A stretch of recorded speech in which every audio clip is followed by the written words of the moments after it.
Il était prévu, donc le deal, c'était un event par an à Abu Dhabi pendant une durée déterminée. Complètement. Et que là, du coup, en gros, l'UFC fait entre guillemets, parce qu'évidemment, il s'y retrouve aussi une fleur à Abu Dhabi. Au lieu d'avoir un événement, ils vont en avoir 4 coup sur coup, du coup. C'est 11, 18, 25 juillet, et puis une autre date, je crois. Donc nous avons le 11, 15, 18, 25. 11, 15, 18, 25.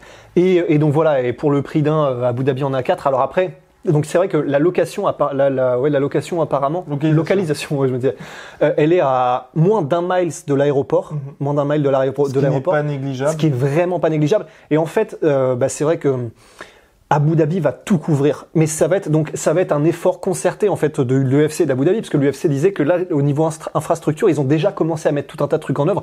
Déjà, il y aura apparemment l'octogone que vous voyez dans le petit trailer de l'UFC là, où on voit la flotte et puis ça arrive sur un octogone. Apparemment, c'est un vrai octogone d'entraînement qui est vraiment posé sur du sable et sur lesquels les fighters vont vraiment s'entraîner pendant leur séjour en fait. Parce que ce qu'a voulu faire l'UFC, c'est que les fighters n'auront pas à bouger de cet endroit-là pendant tout le moment où ils y seront en fait. Ils auront un hôtel, ils auront des des espaces d'entraînement dédiés et apparemment personnalisés. Ils n'auront plus à bouger une fois qu'ils seront sur place nulle part autre que la Fight Island, la Yas Island de Abu Dhabi. Et c'est quand même assez impressionnant, c'est vrai, de se dire que que ce soit la presse, que ce soit les entraîneurs, les coachs, les fighters, les membres du staff de l'UFC et tout le monde va pouvoir être logé, nourri et blanchi pendant tout ce temps-là sur la presqu'île, la Fight Island, qui du coup n'est pas vraiment une île, mais donc voilà, c'est comme un village olympique presque, mais pour l'UFC et qui va durer 4 events donc sur le mois de juillet. C'est assez impressionnant quand même. Et donc pourquoi Abu Dhabi également? Parce qu'au-delà du partenariat avec l'UFC, il y a aussi le fait que les Émirats Arabes Unis sont un pays, on va dire, assez flexible par rapport à la crise coronavirus, dans le sens où il n'y a pas cette obligation d'être en quarantaine quand on monte sur le territoire.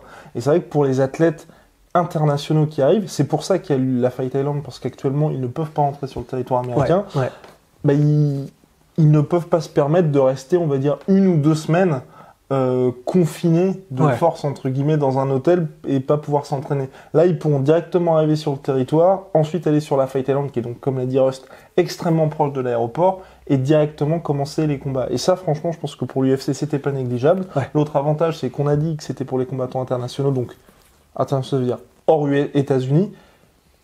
Abu Dhabi est quand même proche de l'Europe, donc ça évite d'avoir un énorme voyage qui peut être éreintant pour les organismes, surtout quand ils sont en période de cutting. Ouais, non, c'est clair.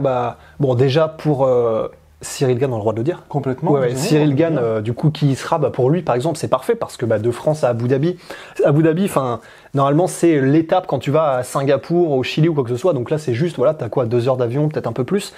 Donc c'est absolument parfait. C'est vraiment centralisé et c'est adapté. On sait aussi qu'il y a énormément de combattants qui sont dagestanais de ces régions-là. Alors là, c'est quasiment le voisin. Après, il y a beaucoup aussi de combattants américains. Tous ceux, déjà les 3 title fights là, ils sont donc il y a Ousmane qui s'entraîne aux States, Max Holloway qui est à Hawaii, Burns aussi. Burns qui aussi parce qu'ils s'entraînent donc dans la même gym au Hard Knocks 365 il me semble chez Henry Hooft. Complètement. José Aldo pareil s'entraîne aux States, Petrian je sais plus où il s'entraîne mais je crois que c'est les States aussi. Et puis Volkanovski qui est en Australie, lui il va avoir aussi un pas mal de chemin à faire mais Nouvelle-Zélande. En fait, il est entre les deux parce que il s'entraîne en Australie parce qu'il a la gym dans laquelle il s'entraîne normalement et il fait des allers-retours au City Kickboxing de Eugene Berman avec Adesanya, Dan Hooker et tout ça.